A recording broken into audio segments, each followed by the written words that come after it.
Hey everyone, I got a comment on my video yesterday asking about how to play more soulful chords. And while that can be kind of a big topic, I wanted to share one particular chord progression that you'll hear a lot in some more moody soul music, R&B, and more recently, the lo-fi hip-hop beats that a lot of people are listening to. Some of the names might sound kind of scary, like minor 11 or 7 flat 13. You don't necessarily need to know what goes into constructing these chords to be able to play them. And I think you're going to learn some cool stuff, even if you don't understand the whole total big picture of what goes into this chord progression.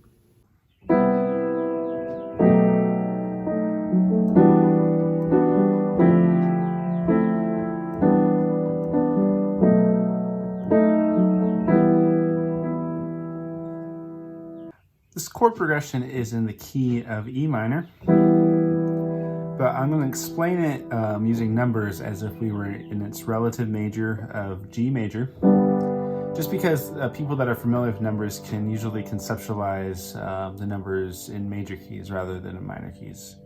They can do that more easily. Okay, so our first chord is a C chord, but we're not going to play it like this. Part of making the sound more soulful or complex is adding extensions to the chord, like a major 7, and how you voice the chord. So we're going to play it like this. It's going to be a C, G, B, E. I'll pull my fingers back so you can see that clearly. So that's our first chord. This is a C major 7 in a spread position. Our next chord in its basic form is just a B major chord, but we're going to play it as B, 7, flat 13. And that's kind of a complex name, but you should see it spelt out right around there. So our first two chords are C major 7 to a B, 7, flat 13. Our next chord is kind of the target chord of the progression. It's where these chords are leading. And its basic form is an E minor chord, but we're going to add a 7 and a 9 to make it an E minor 9 chord.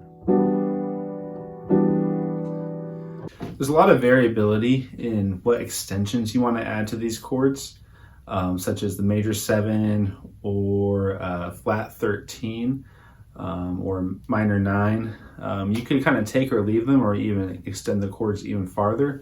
But the main point to get is that we're going from a 4 to a major 3 to 6 minor in this chord progression. That's the main part of the sound that you're getting, is those movement of those chords. This next chord is in the progression is kind of the most flexible out of them. We're choosing to do a D minor, which is a minor 5 of this chord progression, but you have a lot of choices, and its purpose is to lead back to the 4 chord. But in this case, we're doing a D minor, so its basic form is D, F, A, D minor, but we're going to make it a nice big rich chord, a D minor 11. After that, we're just going to return to our first chord, C major 7, and then it's going to be followed by a B 7. We're going to leave out the flat 13, just kind of make this chord more straightforward in how it leads to our terminal E minor chord.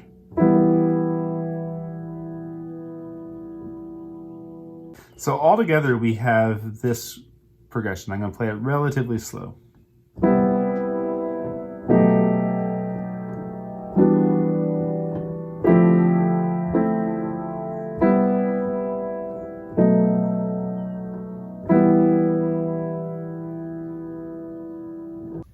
Thanks for watching. I hope you learned something and I hope it was enjoyable. If you have any questions, maybe about how to build these different kind of chords like a minor 11 or a 7 flat 13, go ahead and ask them in the comments. I know I kind of had a higher level view and just kind of presented the chord progression with these extensions rather than went into detail on how to construct these different kind of chords. So I'd be happy to answer questions about that if you have them. All right, thanks for watching, and look out for some new videos.